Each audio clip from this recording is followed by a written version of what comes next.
Os santos mortos estão no paraíso, a seção agradável do Hades. Alguns entre nós ainda podem ter o conceito errado de que os santos que morreram tenham ido para o céu, e estão lá agora com o Senhor Jesus. Se Paulo não tivesse ido além do que ele diz em 1 Tessalonicenses 4 versículo 14, poderia haver base para esse conceito. Mas em 1 Tessalonicenses 4 versículo 16, Paulo diz que quando o Senhor Jesus vier, os santos mortos ressuscitarão. De onde eles ressuscitarão? Do céu? Se eles já estiverem no céu, que necessidade terão de ressuscitar? E para que lugar eles ressuscitariam se já estivessem no céu com o Senhor? Muitos cristãos são enganados pelos ensinos açucarados dos religiosos. Um desses ensinos diz: vocês não precisam chorar por sua mãe que morreu. Por ter crido no Senhor Jesus, ela está agora no céu com ele.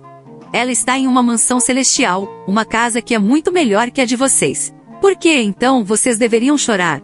Um dia vocês a encontrarão no céu. Esse tipo de ensinamento é cheio de fermento e é muito enganoso. Tenho estudado a Bíblia por mais de 50 anos e não achei um único versículo na palavra de Deus que ensine tal coisa. Isso é uma superstição que tem sua fonte no paganismo ou no budismo, e foi adotado pelo catolicismo. De acordo com a Bíblia, os crentes mortos estão no paraíso, a seção agradável do Hades. Jesus disse a seus discípulos: é necessário que o Filho do Homem sofra muitas coisas, seja rejeitado pelos anciãos, pelos principais sacerdotes e pelos escribas, seja morto, e no terceiro dia ressuscite. Porque assim como esteve Jonas 3 dias e 3 noites no ventre do grande peixe, assim o Filho do Homem estará 3 dias e 3 noites no coração da terra. Na cruz, Jesus respondeu ao ladrão que se arrependeu de seus pecados e creu nele: em verdade te digo que hoje estarás comigo no paraíso. Este paraíso é a seção agradável do Hades. Aconteceu que morreu o mendigo e foi levado pelos anjos para o seio de Abraão. Morreu também o rico e foi sepultado. No Hades, estando em tormentos, levantou os olhos e viu ao longe a Abraão e Lázaro no seu seio. Então, clamando, disse: Pai Abraão, tem misericórdia de mim. E manda a Lázaro que molhe em água a ponta do dedo e me refresque a língua, porque estou atormentado nesta chama. Disse, porém, a Abraão: Filho, lembra-te de que você recebeu os teus bens em tua vida, e Lázaro igualmente os males. Agora, porém, aqui, ele está consolado, tu, em tormentos. E além de tudo, está posto um grande abismo entre nós e vocês, e não há como os que estão aqui passar daqui até vocês, não há como, nem os daí passar para onde nós estamos. No Hades, há 2 seções, a seção agradável e a seção de tormento. A seção de sofrimento é diferente do lago de fogo. A parte desagradável do Hades pode ser comparada a uma cadeia, que é diferente de penitenciária. Uma cadeia é um lugar onde os criminosos são deixados temporariamente. Mas depois que o criminoso foi julgado e sentenciado, ele é levado da cadeia para a penitenciária. Os incrédulos que estão agora na seção de tormento do Hades, estão esperando o julgamento final, o qual ocorrerá no trono branco de Deus após o milênio. Depois disso, os incrédulos serão lançados no lago de fogo, a prisão eterna. Os santos mortos estão no paraíso, na seção agradável do Hades, e quando o Senhor Jesus vier, eles ressuscitarão. Eles não ressuscitarão para o céu, antes, ressuscitarão e serão arrebatados, entre as nuvens, juntamente com os santos vivos, para estarem com o Senhor nos ares. Essa é a razão de Paulo dizer em 1 Tessalonicenses 4 versículo 16 que os mortos em Cristo ressuscitarão primeiro. Então, de acordo com 1 Tessalonicenses 4 versículo 17, os que estão vivos serão arrebatados, entre as nuvens, ao mesmo tempo com eles para o encontro com o Senhor nos ares. Isso significa que todos os crentes, tanto os mortos como os vivos, serão arrebatados para os ares. Esse ensinamento não é açucarado e não contém qualquer fermento. Pelo contrário, ele está de acordo com a pura palavra de Deus. De acordo com a palavra de Deus, quando o Senhor Jesus descer do céu, os santos mortos ressuscitarão. O espírito e a alma serão ressuscitados do paraíso, o corpo ressuscitará do sepulcro, e o espírito e a alma com o corpo se tornarão perfeitos, corpo incorruptível. Eles, então, se unirão aos crentes que estão vivos e juntos, nós todos seremos tomados pelo Senhor. O arrebatamento dos crentes vivos. Em 1 Tessalonicenses 4 versículo 15, Paulo diz: nós, os vivos, os que ficarmos até a vinda do Senhor. No versículo 17 ele também diz: nós, os vivos, os que ficarmos. Por que Paulo adiciona os que ficarmos até a vinda do Senhor, no versículo 15, e os que ficarmos, no versículo 17? Se considerarem essa questão cuidadosamente, vocês perceberão que isso indica, ou pelo menos implica, que há alguns vivos que não ficarão até a vinda do Senhor. Alguns vivos terão ido. Esses vivos que não ficarem são os vencedores. Há uma diferença entre o arrebatamento dos vencedores e o arrebatamento dos crentes vivos que ficarão até a vinda do Senhor. O arrebatamento dos vencedores acontecerá antes dos últimos 3 anos e meio, um período conhecido como a Grande Tribulação. Em outras palavras, os vencedores serão arrebatados antes da tribulação. Porque guardaste a palavra da minha perseverança, também eu te guardarei da hora da provação que há de vir sobre o mundo inteiro, para experimentar os que habitam sobre a terra. Mas os crentes que estão vivos e ficarem, até a vinda do Senhor, serão arrebatados no final da tribulação, isto é, na última trombeta. No momento, num abrir e fechar de olhos, ao ressoar da última trombeta. A trombeta soará, os mortos ressuscitarão incorruptíveis, e nós seremos transformados. Esse é o arrebatamento mencionado em 1 Tessalonicenses 4. Com respeito ao tempo, estes 2 arrebatamentos são diferentes.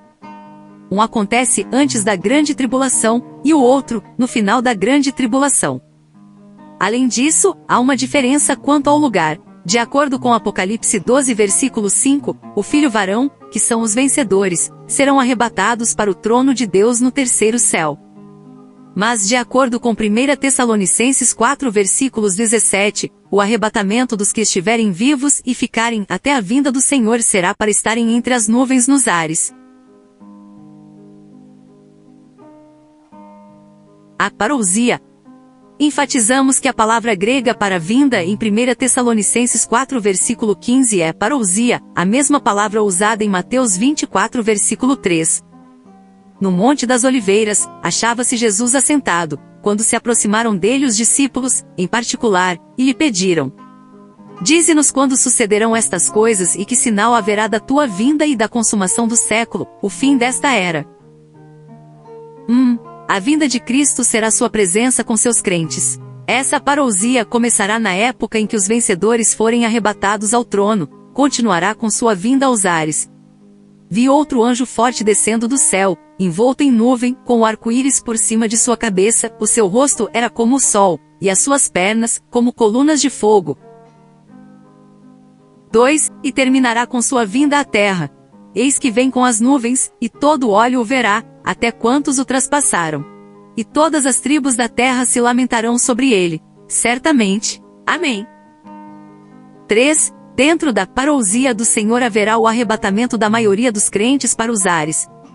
Ora, ainda vos declaramos, por palavra do Senhor, isto: nós, os vivos, os que ficarmos até a vinda do Senhor, de modo algum precederemos os que dormem. Porquanto o Senhor mesmo, dada a sua palavra de ordem, ouvida a voz do arcanjo, e ressoada a trombeta de Deus, descerá dos céus, e os mortos em Cristo ressuscitarão primeiro.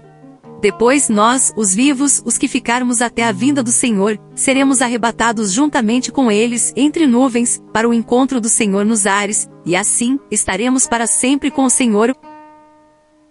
4. Haverá o trono do julgamento de Cristo. Porque importa que todos nós compareçamos perante o tribunal de Cristo, para que cada um receba segundo o bem, ou o mal que tiver feito por meio do corpo. 5. E também haverá as bodas do Cordeiro.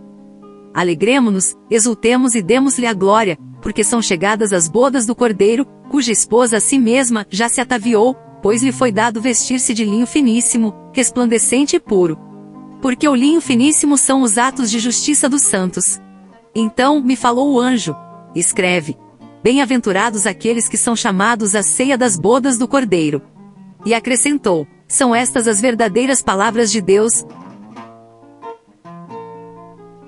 A parousia denota a presença do Senhor. Ela não denota diretamente sua vinda. Naturalmente, sua presença envolve sua vinda. Se estou longe de minha família, e então, estou presente com eles novamente, minha presença inclui minha vinda. Na verdade, minha presença equivale à minha vinda. Por essa razão, a palavra parousia pode ser traduzida por vinda. Seria até deselegante traduzi-la literalmente como presença. Mas mesmo que essa tradução possa ser deselegante, seria correto dizer até a presença do Senhor. De acordo com o Novo Testamento, a parousia do Senhor, sua presença, durará um período. Pode começar imediatamente antes do começo da grande tribulação. A vinda do Senhor, a parousia começará provavelmente perto do começo da tribulação. No momento, o Senhor está no terceiro céu. Quando a grande tribulação começar na terra, o Senhor deixará o trono nos céus, e oculto em uma nuvem, descerá do trono para os ares. Apocalipse 10 versículo 1, fala de um anjo forte descendo do céu, envolto em nuvem. Esse anjo forte é Cristo, que desce secretamente do terceiro céu para os ares. Provavelmente o Senhor ficará nos ares oculto envolto em nuvem por um período, possivelmente mais de 3 anos. Essa é a razão de dizermos que a parousia do Senhor durará certo intervalo de tempo. Quando o Senhor estiver nos ares envolto em nuvem, Ele fará diversas coisas. Ele arrebatará tanto os crentes ressuscitados como os crentes vivos. Ele julgará todos os salvos em seu trono de julgamento. Naquele tempo, a decisão será tomada por Ele sobre quem reinará com Ele no reino milenar e quem não reinará. Esse julgamento acontecerá, é claro, após o arrebatamento mencionado em 1 Tessalonicenses 4 versículo 17. Esse esboço deve dar-nos uma ideia geral da vinda do Senhor de acordo com a sua pura palavra.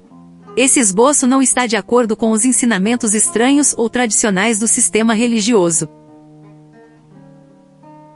Como cristãos, devemos viver uma vida santa para a vida da igreja.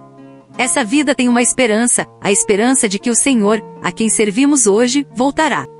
Em sua volta, os santos que morreram ressuscitarão do paraíso e do sepulcro, para serem tomados juntamente com os que estão vivos e ficarem.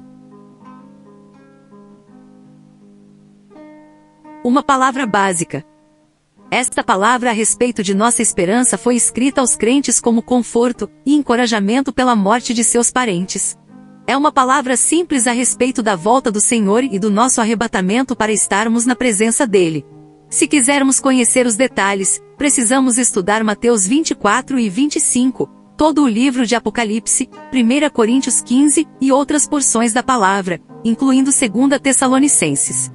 Uma vez que estudemos todas essas porções das Escrituras, veremos que as questões referentes à vinda do Senhor e ao nosso arrebatamento não são tão simples como o que é apresentado por muitos hoje. Os detalhes incluem o arrebatamento dos santos vencedores, o julgamento no trono de julgamento de Cristo, a recompensa no reino e a disciplina pelo reino. Todas essas coisas estão envolvidas na volta do Senhor e em nosso arrebatamento. Extraído do estudo Vida de 1 Tessalonicenses Witness Lee. Jesus é o Senhor.